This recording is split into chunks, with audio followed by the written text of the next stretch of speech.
Hello everyone, Caleb here. In this video, we're going to talk about how to add trainings to the training library, which is one of the first steps in defining your training requirements.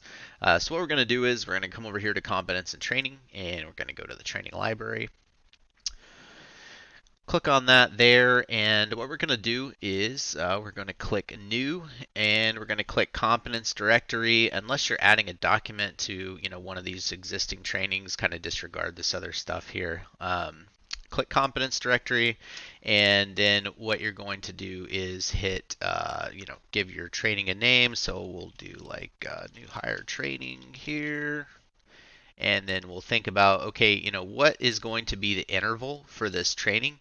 This is going to be by year. So if, let's say it's something that, you're like, oh, they only need to take that one time, but they do need to take it, it's never going to expire. So in this case, we would enter 0 here. That's just telling the system, hey, as long as that's happened one time, that's all they need. Now, if we were to enter a 1 here, that's going to tell the system that this employee needs to take the training every year. So the report will run. It'll look at the first time the employee has taken the training in the competence records, and then once it gets to that year mark, it's going to start alerting you, up to 30 days in advance. So if you were to hit a 2 here, then that would mean that the employee needs to retake that training every 2 years. So as you're adding these trainings, make sure that you check with your requirements or your procedures or quality manual or wherever your trainings are defined. Make sure that whatever you're entering in lines up with that. Another thing to consider is historical data. So, if you're a little unsure or maybe you haven't gone through and done your training requirements yet, you can take a look at your historical data and kind of get a picture that way of what your retrain intervals are. If you need to remove any of these, we don't recommend that you do that. What we recommend is just adding maybe an obsolete to the title. So we would come in here and we would say maybe CPA here. So let's go ahead and let's go to, there's multiple ways to do this, but you can click details here. And then you're going to go to name. You're going to say obsolete.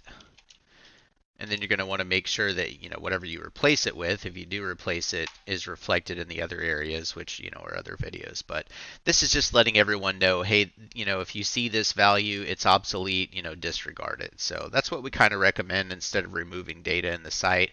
That way you're not messing up, or not, I shouldn't say messing up, but messing with every, piece of data that's pulling the CPA thing there. Might be leaving a lot of blanks if you went ahead and removed this. So just do obsolete, and then that way every time that this specific training is referenced in your other records, it'll just have that obsolete in there. So let's say you make a mistake and you want to remove one, you can just highlight and then hit delete, that kind of thing. It's pretty standard to SharePoint. So one thing I'll add is that these entries here are file folders. So if you want to store quizzes or you want to store any sort of information that goes along with the training, maybe you've got some slides or something like that that you like to show, or I'm pretty sure you can even toss a video file in there.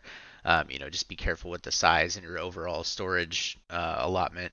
So yeah, just you can use this as a folder to do so. Just click on the title there, and that'll pull up anything that's stored in there, and then that'll help you guys out whenever you come back and maybe you haven't done one of these trainings in a while. So that pretty much wraps it up. If you have any questions, feel free to reach out. And again, this is Caleb. Have a good day.